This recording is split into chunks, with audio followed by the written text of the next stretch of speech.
Oh, right. All right. So I think we've given it enough time to go ahead and get started. Thank you all so much for tuning in to this segment of Mikasa Sukasa. And as usual, I am your host, Niko House. I wanted to go ahead and do a quick update because some of you are going to think I'm crazy or think that I'm making this up. But unfortunately, I am not. Hillary Clinton said in an interview that after the midterms concluded, she would think about her run for office. Oh, my sweet baby Jesus. Oh, but some of you may be thinking, oh, she's just kidding. She's not really going to do that. How stupid could one person be? Well, I think you are severely underestimating the stupidity of Hillary Rodham Clinton. Okay? I don't think you really understand. This woman is not smart. She's not intelligent. You don't have to be smart to get into Ivy League schools. You just got to be rich and know the right people. I just want to be very clear about that. So, in this interview, I wouldn't have been as scared if because first when she answered, they said, do you want to be president? She said, no, I don't want to be, or excuse me, no, not do you want to be president. She said she didn't want to run for president because that's, a grueling task and she's done it twice. But she interrupted very quickly saying, well, I want to be president. And then she started listing all of her qualifications. I've been in the Senate for 8 years. I was in the White House under Obama as Secretary of State. I was in the White House with my husband. And she's walking around. I'm going to put it like this, people. And Jimmy Dore brought up this point whenever I went on his show, which was a really good point, by the way. When she said that Hillary Clinton and Debbie Wasserman Schultz campaigning with Andrew Gillum doesn't help Andrew Gillum, even though he may perceive it that way. That's not what it's doing. It's actually boosting the profile of Hillary Clinton within the black community in Florida because remember, she got obliterated in Florida. And if she can't win the purple state of Florida, she can't win the purple state of North Carolina, and she can't win the purple state of Michigan. And pretty much, and I guess, well, some people say that Wyoming and Pennsylvania are swing states, but this is really the only year that they've gone red in decades, literally like 4 or 5 decades. So, running or being placed side by side with Andrew Gillum looks great for her. Not necessarily for Andrew Gillum, but for her. Her going on this revised book tour, it's like a book tour about what she learned about the last book tour, about what she did in the election. That's increasing visibility. Now, the reason that I know that she's probably most likely 90% going to run for office is because I don't know if you all recall, I don't know how long you've been watching this channel, but I said that the moment that Bernie Sanders stayed in front of the camera, it let me know that he was running for president again. Because why else? Bernie Sanders never cared about being in front of the camera before. So why else would he be trying to increase his visibility?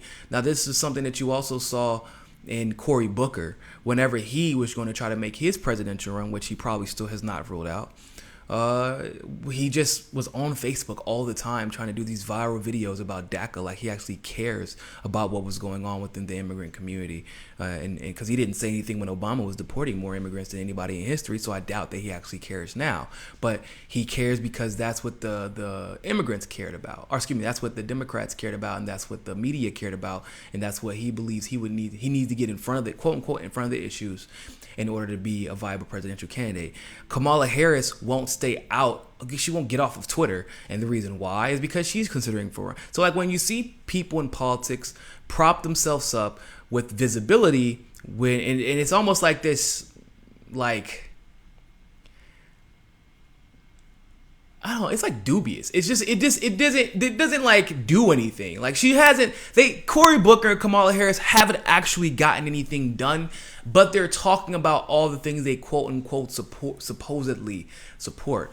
Now, that's how we could probably guess that Hillary Clinton is likely considering a run for office, which actually makes Kamala Harris, Cory Booker, Kirsten Gillibrand, and those alike more dangerous. And I actually touch on this during my video with Jimmy Dore also, where essentially, if all of them run for office, those delegates still get to be handed to whoever they'd like them to be handed to at the end of the election. Now, that's not what we saw at large last election. However, we did see Martin O'Malley give a significant amount of his delegates to Hillary Clinton. Now, if you think that Senator Booker, that Kamala Harris, that Kirsten Gillibrand would not give their votes to Hillary Clinton, you're dead wrong. That's exactly what they plan on doing. And that's why I said that it's important to have literally every popular progressive that we can have run, and then we can sort the mess out later. But if we just have Bernie Sanders against the world or Tulsi Gabbard against the world, then we're kind of screwed, to be completely honest with you. Because that's what this is all about. It's you make them fall in love with 3 or 4 different candidates. You split their votes up, but then combine them at the end because you know that Hillary Clinton is going to be ridiculously unpopular.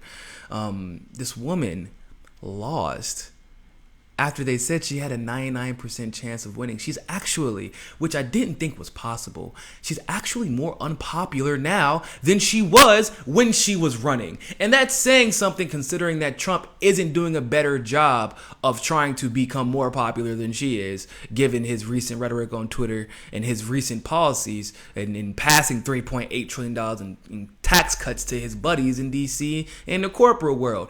And yet, somehow, some way, Hillary Clinton still manages to be more unpopular. Now, I just want to say something really quick, because I feel like after the election, there was this ongoing sentiment within some people who claim to be progressives, but also the neoliberals. And it went a little something like this.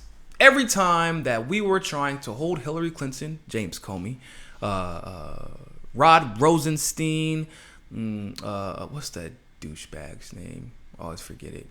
Oh, Andrew McCabe, Barack Obama, even the Podesta brothers. Whenever we talk about trying to hold them accountable, whenever we talk about Uranium One, whenever we talk about all these issues that plagued the Obama administration by way of Hillary Clinton trying to get things passed through that would benefit her and her foundation. Remember what we were told. Remember what we were told when we say we do absolutely need to be focusing on the Hillary Clinton Foundation, especially considering that she still had that foundation open while she was running for office with Obama, against Obama, while she was in office during the Obama administration, and while she was running for president again in 2015 and 2016.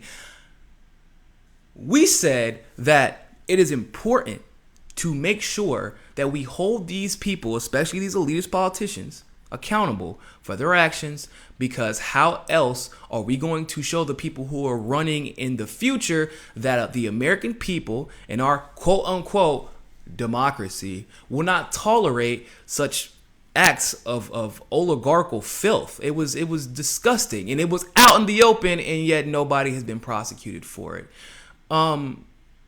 Remember y'all said that we were crazy?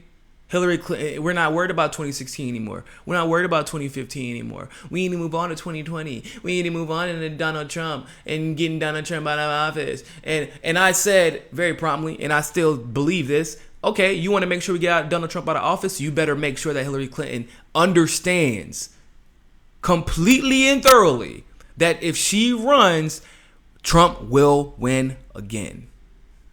As a matter of fact, I would go as far as even saying this, people. You don't know this, but I'm pretty sure the Republicans are going to primary Donald Trump. I know that because they primaried George Bush in the middle of a damn war. So if you think they won't primary Donald Trump, you're wrong, because this Republican establishment doesn't necessarily like him. They just like him for the votes. But once you get into that last term, that second term of presidency, your usefulness starts to kind of wear itself out to a large degree. And so you have to have somebody reasonable who you believe can win office again. And if they can somehow unseat Donald Trump, guess what happens next? That means Republicans get not 4 more years, but 8 more years. Oh yeah. It gets really bad. Now, here's the problem. You want to beat Trump. Get it. I get it. I'm right in that camp. I want a progressive in office. You want to beat the Republicans, the GOP, the Tea Party. I get it. Right on. Allow Hillary Clinton to run for office and see how far you get with that. They won't even primary him if Hillary Clinton runs for office. I guarantee it. They will not primary Donald Trump. Why? Because, to be honest with you, Donald Trump is their secret weapon. That is the one person who is so overwhelmingly popular that no matter how much either side tries to rig the election against him, he will win. He will win. And it's unfortunate. It's not going to, it's not going to be pretty if he wins again. Unfortunately, Trump has proven, even the numbers just came out where Sarah Huckabee Sanders had to apologize because they've been lying and saying that he's been doing more for the black community than Obama did, even though Obama didn't do much for the black community, I must admit. But they said that he created more jobs than Obama did during the for black people. And that was totally and utterly untrue. Sarah Huckabee Sanders had to apologize and correct that number because Obama created 3 million jobs for black people and Trump had only created at this point 786,000. Now let me be very clear about something. I don't give a damn about either of those numbers because they're both cooked up and those numbers are not real jobs where the wages match the productivity. That is what I describe as a real job. But my point is, no matter what you say, it's going to get uglier if Trump is in power, not necessarily because of Donald Trump, but primarily because of GOP that is under him and that he is given a mandate to. They are damn near pure evil. And I have no problem saying that. The GOP is pure evil in your face, outwardly so, without any damns given. They don't care about it. They don't care. They don't care that they represent one sect of this entire United States. They don't care. The Democrats are really bad too. And it's really bad to me because I can't really decide who I hate more as an actual true independent. I am the truest type of independent you can think of. And there are a lot more of me in America than what people think. But I got to choose between the GOP, who will rig the elections against people of color because they refuse to try and acknowledge any of the issues that are going on in the communities of color at their hands, by the way. Or I got to choose to hate the Democratic Party more, who screws over their own party just so they can screw over everybody. Like, it's really, really, really hard to figure out who's a shittier party. But if you're in that camp that believes any of them are better than the other, then you're also part of the problem. I just want to be very clear about that. Donald Trump is not your solution. I mean, it's the truth. Hillary Clinton is also not your solution. And if you think, unfortunately, that Hillary Clinton would have been better somehow, go ahead and get that notion out of your head because that is not what I'm saying. Because we do have peace with North Korea and they are actively disarming bombs right now with the U.S. overseeing it, like Trump said. And so you have to give him credit there because Hillary Clinton made it very clear she wasn't going to do that. But if we are looking objectively, Hillary Clinton would have sent us into a downward spiral that we may not have ever been able to come back from. Racism, we have overcome it in the past, we'll overcome it again in the future. Prejudice, discrimination, anti-immigration rhetoric, we've overcome all this in the past, and we will be able to recover from it in the future. Even healthcare, unfortunately, we have overcome. I mean, I literally didn't even know what healthcare was until I was like in the military, and people were like, "Hey, you get free healthcare." And I was like, "Okay, what does that mean? I don't get it. Are we supposed to not get free healthcare? I thought we all got free healthcare. Good thing I never went to the hospital. Now I know why my mom never let me."